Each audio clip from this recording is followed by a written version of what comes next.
We started to use the term marijuana mainly to associate it with Mexican Americans in an effort to vilify the drug, because cannabis had been around forever and many Americans were familiar with the effects of cannabis. And so you couldn't make these incredible stories up about cannabis itself, but really they're the same thing.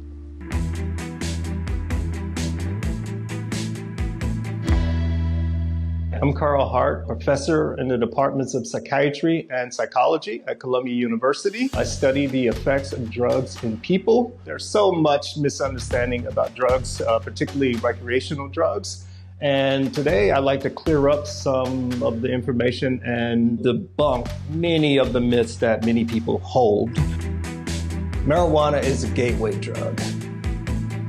When we say gateway drug, we mean that using marijuana will cause someone to go on to use so-called harder drugs like cocaine or heroin. When we think about the people who use heroin, more of those people have used marijuana beforehand. That's certainly true. But when we look at marijuana users in total, the vast majority of marijuana users do not go on to use cocaine or heroin or any other drug. So this notion that marijuana is a gateway drug confuses correlation with causation. Correlation are just variables that may go together. If it's raining outside, you may see more umbrellas that go up than when it's not raining. And that's a correlation between umbrellas and rainfall. But no one would say the umbrellas are causing the rain. That's correlation. Causation is when you have a variable that causes another variable. For example, the last three presidents of the United States, Bill Clinton, George Bush, and Barack Obama, all smoked marijuana when they were young men. It would be like saying that marijuana is a gateway drug to the White House. It's not true. That's the difference between correlation and causation. We know for sure that marijuana is not a gateway drug because the vast majority of marijuana smokers never go on to using any other drugs. If it was a gateway drug, then we would have the majority, if not all, going on to try harder drugs.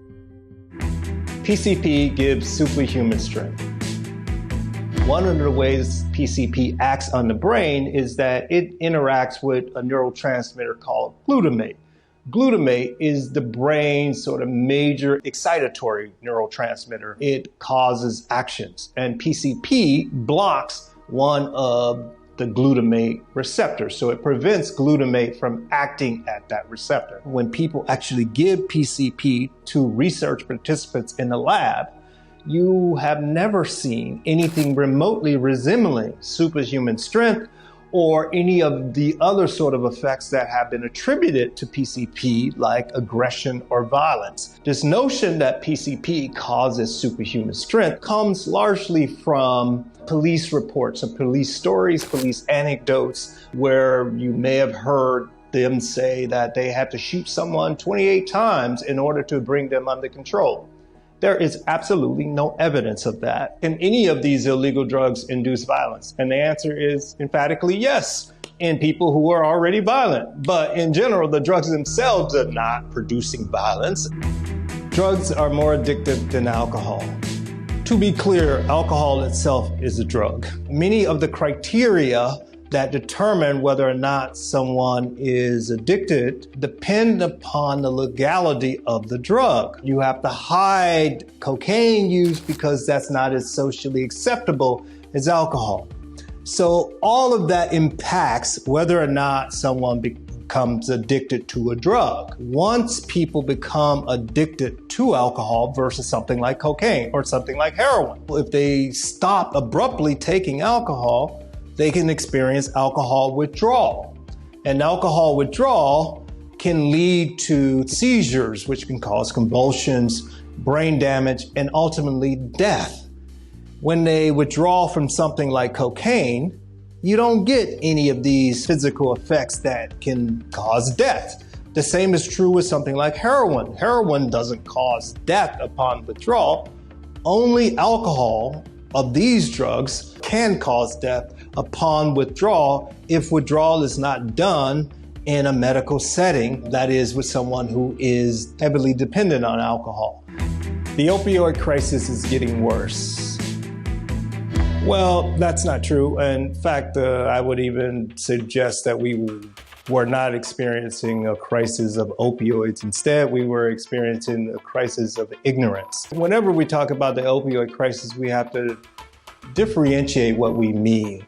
Are we talking about deaths related to opioids, or are we talking about addiction related to opioids? If we think about addiction, the vast majority of people who use opioids, particularly, say, prescription opioids, a very low percentage of people become addicted. Something like heroin, where you have the higher sort of addiction rates, and that's about a third at most. That's not necessarily a crisis because very low number of people use heroin. When we think about the overdose crises, if that we want to call it that, we've seen numbers in the United States as high as 70,000 people dying from opioids every year. And that's just not true. The largest amount of people who die from an opioid-related drug is maybe 45,000 per year. That's at its peak. But when you even go into that number, what you discover is that the vast majority of those people had another drug on board in addition to an opioid, some other drug like a benzodiazepine, alcohol, or an antihistamine, or something else was on board. So whether or not the opioid actually caused the death, we don't know. Marijuana doesn't have any medicinal use. The federal government has a medical marijuana program in which small numbers of people are enrolled such that they receive marijuana from the federal government for free every month in order to deal with some medical ailment, ranging from things like glaucoma or some pain. So marijuana has been shown in a number of studies to increase food intake, to decrease pain, and a growing number of other medical ailments are being tested. For example, components of marijuana have been shown to be effective for decreasing seizures. CBD recently has become one of the most talked about compounds in marijuana. We have known marijuana's effects for at least 70-some years or so. In 1944, Mayor LaGuardia in New York City released an extensive study of marijuana's effects and basically conclude what we know now. Marijuana doesn't lead to these long-term negative effects that people have said. It doesn't lead to violence. The LaGuardia report in 1944 drew that conclusion, and it's the same conclusion that research today draws. The federal government, the Bureau of Narcotics, in 1937 pushed for the ban of marijuana, in part because it was associated with groups that we don't like in the United States, Mexican and Black folks. It had nothing to do with marijuana's pharmacology. By pushing for marijuana to be illegal or banned or outlawed, what happened too was that the Bureau of Narcotics budget increased. Marijuana is illegal today at the federal level for political reasons, not pharmacological reasons. There are so many drug myths out there, and the myths themselves do more harm than the drugs. Most people don't use drugs, therefore they don't know about drugs. And ignorance is determining how many people think about these drugs, in part because these myths lead to bad policies. And these policies cause increased rates of incarceration and deaths, not from the drugs, but from the policies. It can lead to the dehumanization and the stigmatization of people.